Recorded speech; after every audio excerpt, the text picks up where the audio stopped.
Hello everyone, this is your Bollywood spy यानी कि RJ Divya सोलगमा। और इस वक्त मेरे साथ मौजूद है हम सबकी चहेती सोनाली जी। सोनाली जी, सबसे पहले तो ये बताइए, 30 दिन आप 30 दिन से भी ज्यादा आप रहे घर में, तो कैसा था अनुभव और क्या सीखा आपने? देखिए, देश का नंबर वन रियलिटी शो, तो उसमें जाने की खुशी मुझे हुई और वहाँ जाने के बाद सबका बहुत ही प्यार और सम्मान मुझे मिला। और आप लोगों ने देखा होगा कि सब लोग ही मतलब स्टार्टिंग में ही पूरे 2 हफ्ते तक, तो यहाँ तक कि जो रुबीना जी के बाद में साथ मेरी बाद में कुछ कहा-सुनी हुई है, वो भी नहीं चाहती थी कि मुझसे कोई इस तरह का झगड़ा वगैरह वो करे। तो जी। सब लोगों ने बड़ा रिस्पेक्ट दी और आते समय भी सब लोगों से बातचीत जो हुई कि हम लोग जो चीज़ें घर के अंदर हुई है वो घर के अंदर ही रहेंगी और बाहर हम लोग वैसे ही दोस्त रहेंगे जो अच्छी दोस्ती हमने घर में स्टार्टिंग में जाके देखी। तो सब लोग को मैंने जाना और वहाँ पे बहुत अच्छे लोग हैं और जो अपने टैलेंट का बहुत अच्छे से इस्तेमाल कर रहे हैं। जैसे रुबीना जी के बारे में मैं कहना चाहूँगी, उनका टैलेंट मतलब माशाल्लाह बहुत ही अच्छा है, वो आगे बढ़ रही हैं और वो अपने टैलेंट को बखूबी इस्तेमाल कर रही हैं ट्रॉफी के लिए की तरफ जाने के लिए। तो अच्छे हैं सब लोग, अच्छा अनुभव रहा। आप जब घर के अंदर गई थी तो एंट्री पर आपने रुबीना को पहाड़ की परी कहा था, पर अचानक ऐसा क्या हो गया जिससे आपका ओपिनियन रुबीना के लिए इतना चेंज हो गया?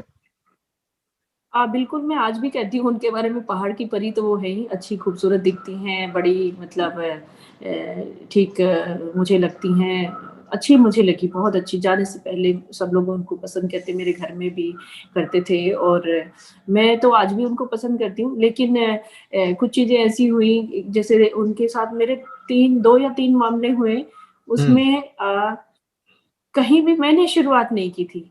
मेरी इज़्ज़त उनकी अ, उनके लिए बहुत थी रही हमेशा से ही। लेकिन उन्होंने मुझे टारगेट कर डाला अपने गेम में आगे बढ़ने के लिए, क्योंकि निक्की बदतमीज़ है, ये सबको पता है। निक्की ने मुझे टारगेट करना शुरू किया शुरू से। वो मेरे बारे में हर रोज़ कहती थी, वो चीज़ें मेरे ख़्याल से दिखाई नहीं गई इतनी, क्योंकि वो रेगुलर उसका कहना था उठते-जागते, हू इज़ शी, इसको घर से बाहर निकालो, ये कौन है? ये औरत मुँह उठा के आ गई है, ये शो में कैसे आ गई? इसको घर से निकालो। तो मैं वहाँ हम्म। पे, मुझे लगता था मेरे साथ भेदभाव हो रहा है, बार-बार ये कह रही है, लेकिन घर का कोई सदस्य ये नहीं कह रहा कि अरे आप इनको कैसे बोल रहे हैं, ये कुछ हैं तभी इनको शो में बुलाया गया है। बस। किसी ने करेक्ट। इसका जवाब नहीं दिया। लेकिन रुबीना जी जहाँ अपने आदर्शवादी सिद्धांतों की बात करती है, वो उनकी दोस्त है, मुझे भी उन्होंने हमेशा इज़्ज़त दी।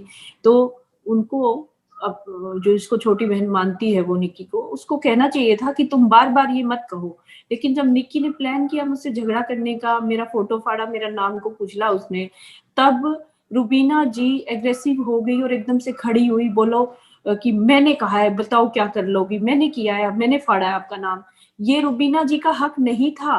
वो हम्म। क्यों बीच में कूदी? वहाँ पे मैं गलत नहीं हूँ, वहाँ पे निक्की गलत थी।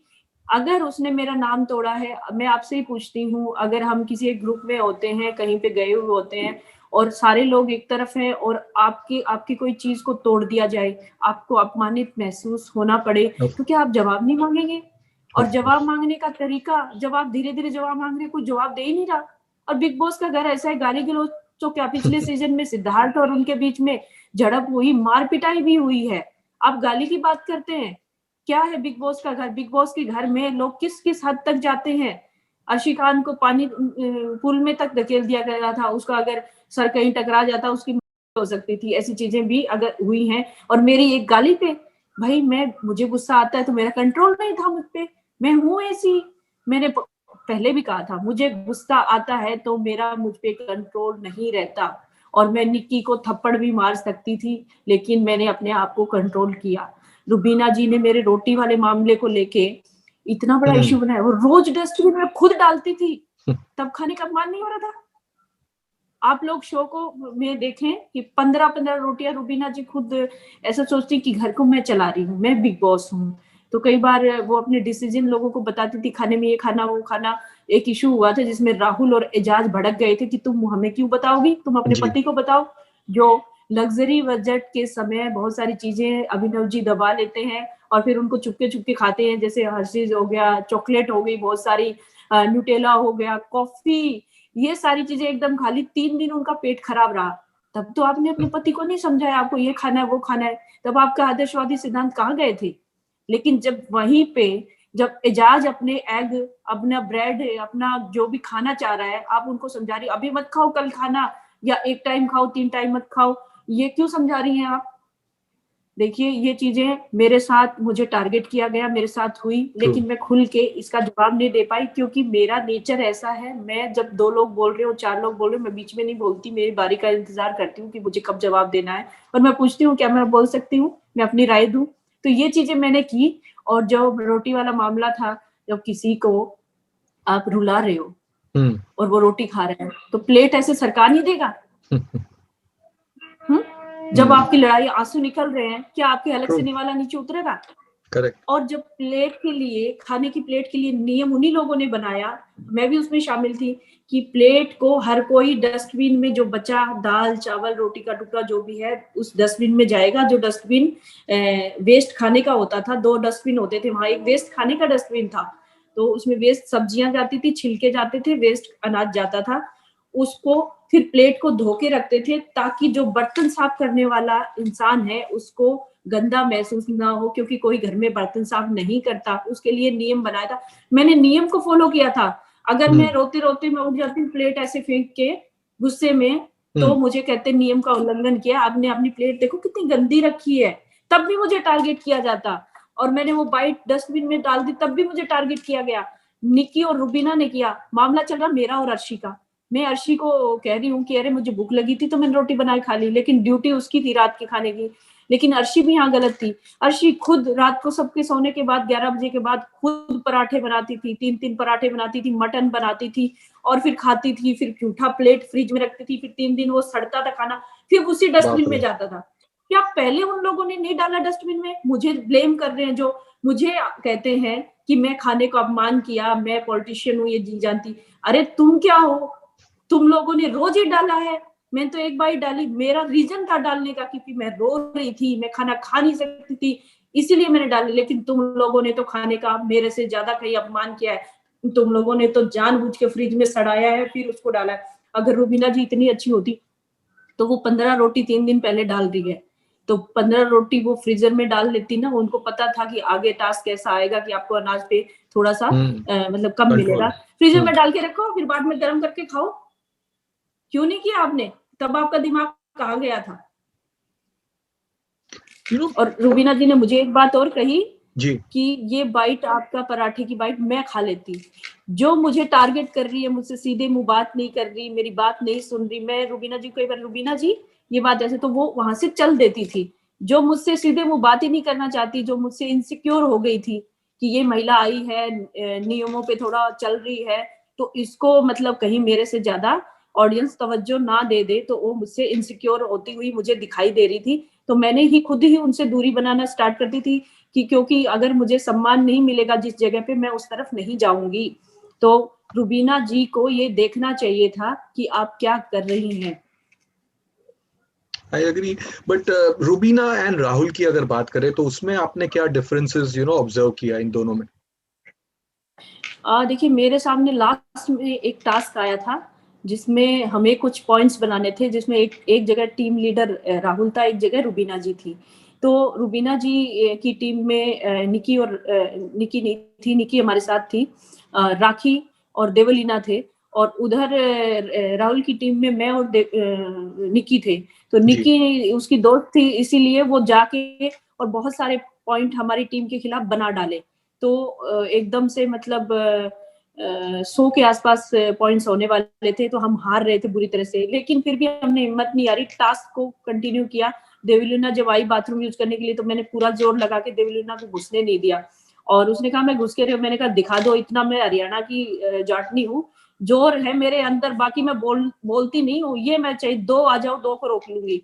तो ये मैंने किया भी।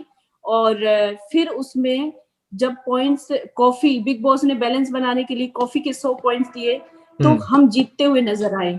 फिर देवलीना अंदर चली गई, तो उसने पॉइंट्स फिर उनके अगेंस्ट बनाए, तो 157 और 133 का था, उन्होंने 133 बनाए और हमने 157 बनाए। तो ज्यादा पॉइंट्स जो हो रहे थे वो हार रहा था। लेकिन उसमें जैसे बिग बॉस ने कहा था कि आप अपना खाना फिर बेबी मॉल से ले सकते हैं, लेकिन उसके खाने की उन्होंने रुबीना जी ने ये भी नहीं सोचा कि अगर मैं जो एक्चुअल में हार रही हूँ, अगर इस हार को मान लेती हूँ तो सबको खाना मिलेगा, लेकिन उन्होंने राहुल को नीचा दिखाने के लिए, अपना ईगो जो हर्ट ना हो उसके लिए उन्होंने अड़ी रही और टास्क को लास्ट टाइम पे जो फाइनल पे जा चुका था रद्द करवा दिया, और किसी के मुंह में उनकी वजह से निवाला नहीं गया। रुबीना जी वहां धोखेबाज नजर आती है, मुझे फरेबी नजर आती है, और अपनी ट्रॉफी को हासिल करने के लिए, दिखने के लिए इश्यूज बनाती हैं, और लोगों के मुंह तक खाना ना जाए, लेकिन उनकी उनकी इज्जत सम्मान बना रहे, वो मतलब महारानी दिखती रहे, राहुल से नीचे ना नजर आए वो। यहाँ आप बताइए वहां पे राहुल गलत है या रुबीना जी? और राहुल बेचारा कहता रहा, बहुत कुछ कहा। जब अली, अर्शी और मैं बोल रहे थे तो राहुल ने कहा 1 मिनट आप लोग चुप हो, अरे गधों मुझे तो बोलने दो, मैं बात रखूं। लेकिन मुझे पता था और अली को भी कहीं ना कहीं पता था कि रुबीना जी इसको घेर लेंगी और बोलने नहीं देंगी, और वही होता है हमेशा से। राहुल को वो घेर लेती हैं अपने अपने फरेबीपन से, और उसको अपने चुंगल में ऐसे फंसा लेती कि राहुल फिर आगे बोल नहीं पाता। राहुल सीधा है, शार्प माइंड है, लेकिन थोड़ा सीधा है, सच्ची बात कहता है, लेकिन रुबीना जी बात को घुमा देती है। जहां 157 और 133 पॉइंट का बहुत बड़ा डिफरेंस होता है, वहां हम जीत रहे थे तो भी हमें हरा दिया उसने, और उस पे ये नहीं सोचा कि आप खाना किसी के मुंह का निवाला छीन रहे हो, घर के 10 सदस्यों का। तो जैसे आप बता रहे हैं कि एक बहुत ही सीधा है, एक थोड़ी सी शातिर है, और ये दोनों के लिए लोग कह रहे हैं कि विनर के लिए बहुत दावेदार है ये दोनों। तो आपको क्या लग रहा है दोनों में से कौन विनर बन सकता है, और आपके हिसाब से कौन विनर होगा? मतलब आप किसे विनर देखना पसंद करेंगे? देखिए, ये शो जो है ये यही दिखाने का, एक तो अपना व्यक्तित्व दिखाए, दूसरा अपना जो व्यक्तित्व है उसको पूरी तरह से खुल के दिखाए, कितना जोर लगा सकता है। यहाँ पे धोखा फरेब यही काम आता है, जो धोखेबाज और फरेबी ज्यादा है वो ट्रॉफी तक पहुंचेगा। मुझे लगता है रुबीना को अगर मिलती है ट्रॉफी तो समझ लेना वो सबसे बड़ी धोखेबाज है। आपके कुछ फैंस ने एक बहुत ही प्यारे प्यारे क्वेश्चंस भेजे। एक ने ये कहा है कि अली के साथ आपका जो बॉन्ड था बहुत प्यारा सा प्योर बॉन्ड था, तो क्या कहेंगे उस पर आप? देखिए, मेरे फैंस जो हैं, जो मुझे पसंद करते हैं, उन्होंने तो जरूर प्यारे प्यारे क्वेश्चन भेजे होंगे, लेकिन कुछ लोग जो रुबीना जी के फैन हैं, जो निक्की के फैन हैं, उन्होंने बहुत ही घटियापन किया है अली के मामले को लेके। उन्होंने बहुत सारी ऐसी चीजें कह डाली जो उनकी मानसिकता, जो खराब मानसिकता है, जो गंदी सोच है वो दिखाती है। तो मैं अली को लेके जो क्वेश्चन मुझसे पूछे जा रहे हैं, तो उसमें मैं कहना चाहती हूँ कि मैं, देखिए, बचपन से धर्म जी को बहुत पसंद करती हूँ, और एक समय ऐसा आया जब मैं उनसे मिलने गई उनके घर पे, मेरी रेगुलर उनसे बातचीत होती थी, और मेरे हस्बैंड भी काफी जेलस फील करते थे जब मैं उनसे बातचीत करती थी। तो मैं उनको पसंद करती हूँ, मैं सलमान जी को पसंद करती हूँ, क्या बुराई है उसमें? और अली अगर मुझे मिला, एक खूबसूरत दिखने वाला लड़का वहां पे, और मेरी उससे अच्छी बातचीत रही, और उसने मुझे रिस्पेक्ट दिया, वो हमेशा मेरी तारीफ करता था, तो मैंने उसको कह दिया तुम मुझे पसंद हो तो उसमें क्या खराबी है? और घर में रहने के लिए जैसा मेरा नेचर है, मैं गाने गाना, डांस करना, मैं अपना व्यक्तित्व दिखाया, मैं ऐसी हूँ। मैं सारा दिन, मतलब जब भी कोई गाना बजता है तो मैं डांस करने लग जाती हूँ, घर के अंदर होती हूँ या ऐसे माहौल में होती हूँ, फ्रेंडली जो माहौल मिलता है, और मुझे गाना नहीं आता, उसके बावजूद मैं लाइंस दोहराती रहती हूँ, मैं गाती रहती हूँ।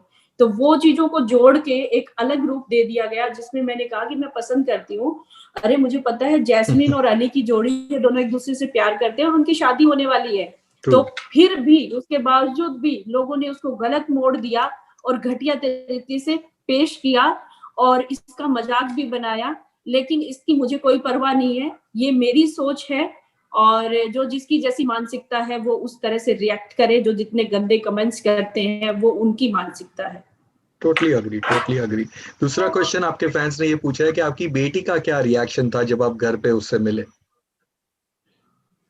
घर पे जब मैं उससे मिली, मतलब उससे मेरी बातचीत और सब हो ही रहा है, तो वो उसने कहा कि मम्मा मुझे आप पे बहुत प्राउड है, और आपने अच्छा किया, आपने कोई गलत काम नहीं किया, और अपने आप को, मतलब अगर आपको कोई सम्मान को ठेस पहुंचाता है, आपको गलत कुछ बोलता है, तो आप उसको क्लियर तो करेंगी ना। अगर आपकी बात नहीं सुनी जा रही, फिर सुनी ना, जब मैंने बोला फिर सुनी ना, तब तक नहीं सुन रहे थे, अरे बताओ किसने तोड़ा है, बताओ कि मैं चिल्ला रही हूँ किसने तोड़ा, मैं धीरे धीरे बोल रही हूँ, अरे मुझे भी बोलना आता है, मुझे भी चीखना आता है, लेकिन मैं नहीं चाहती थी कि मैं बहुत सारा चीखूं। लेकिन जब मैं बोला तब तुम्हारे कान फड़कने शुरू हुए ना। मेरी बेटी को कोई मतलब इससे वो नहीं है कि मेरी माँ ने कुछ गलत बोला है, कुछ क्या। उन्होंने कहा कि आपका अधिकार है, अगर आपके साथ कोई झगड़ा करता है तो आप उसका मुंह तोड़ जवाब दें, और देना भी चाहिए। हम कमजोर नहीं है किसी से, क्यों भाई, हम अपने घर का खाते हैं, हम किसी के दबेल नहीं है, तो हमें जवाब देना आता है। और हम हरियाणा वाले इसी बात के लिए फेमस हैं, जब हमारी इज्जत पे आती है तो हम तोड़ फाड़ कर देते हैं, और बिल्कुल मतलब ऐसा मुंह तोड़ जवाब देते हैं, किसी के समझ में नहीं आता।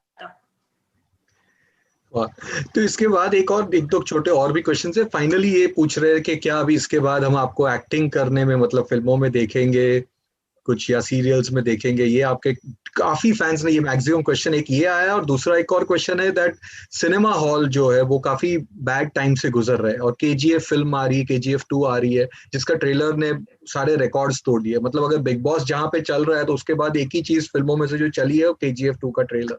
तो क्या आप सिनेमा हॉल में उसे देखने जाएंगे और कितने एक्साइटेड? ये दो क्वेश्चंस जो मैक्सिमम लोगों ने पूछा है। हाँ बिल्कुल, देखिए एक तो कोरोना काल का जो समय बहुत ही खराब रहा, हम सब लोगों ने मिलजुल कर इसका सामना किया, और बहुत अच्छे ढंग से हमारी जो गवर्नमेंट है बहुत अच्छे डिसीजन लिए गए इस समय में, और हमारा देश इसमें मतलब बहुत तारीफ हुई हमारे देश की सरकार की और लोगों की। तो ऐसा सिनेमा जगत के लिए तो बहुत बड़ी हानि मैं कहती हूँ इसको, लेकिन फिर से इंडस्ट्री ग्रो कर रही है और फिल्में फिर से शूट हो रही है। जैसे सलमान जी भी लगातार शूट में बिजी है अपनी फिल्म के, केजीएफ 2 की जहां बात कर रहे हैं, तो मैं बिल्कुल जरूर देखने जाऊंगी। और एक मेरे फ्रेंड है अनिल चौधरी, उनकी फिल्म भी रिलीज हुई है परसों, तो जो आर्मी पे बनी है, असम में उसका शूट हुआ है। और मैं भी काम करने वाली हूँ। साउथ जो इंडस्ट्री है मुझे बहुत अट्रैक्ट करती है। मैंने अम्मा का जो शूट किया था रामोजी फिल्म सिटी में किया था 3 महीने, तो साउथ की फिल्में मैं लगातार देखती हूँ। टीवी पे हमेशा मेरे साउथ की फिल्में ही चलती रहती, जो हिंदी में आती हैं वो मैं देखती हूँ। और शो के लिए भी, जैसे बालाजी के शो है मुझे बहुत पसंद है, तो मेरी बातचीत भी चल रही है, फिल्म का भी मुझे ऑफर आया है, तो मैं इसको कंटिन्यू करने वाली हूँ। और आप देख रहे होंगे मेरे लुक में थोड़ा चेंज है, तो मैं अपना लुक चेंज कर रही हूँ। और उन लोगों को मुझे जवाब हाँ, उन लोगों को जवाब देना है जो कह रहे हैं मुझे अरे बुढ़िया लग रही हो, तो मुझे 6 महीने बाद देखना, मैं अपनी फिटनेस पे ध्यान दे रही हूँ। और मैं 40 साल में, जब मैं, कोई बात नहीं अगर मेरा वेट बढ़ा है, मैं क्योंकि मैं समाज सेवा के फील्ड से हूँ, राजनीति में सारा दिन मेरा फील्ड में जाता है, तो मैं अपने आप पे ध्यान नहीं दे पाई थी, लेकिन अब दूंगी और मैं उनको जवाब देने वाली हूँ, और मैं इंडस्ट्री में काम करने वाली हूँ। Wow, so great, do watch this films. Master ने तो बहुत ही कमाल का रिकॉर्ड भी ब्रेक किया इस कोरोना काल में, और आज ही अभी ये न्यूज भी आई है कि 50% ऑक्यूपेंसी होगी फिल्मों में, जो 30% से 50%। तो अगेन हो सकता है कि KGF 2 might be a huge grand hit. So आप देखिए वो film, and wish you all the best for your south की फिल्म्स, टीवी के लिए, Hindi films, and many more. जी जी, धन्यवाद आपका, बहुत बहुत धन्यवाद। Thank you. नमस्कार। Take care. नमस्कार।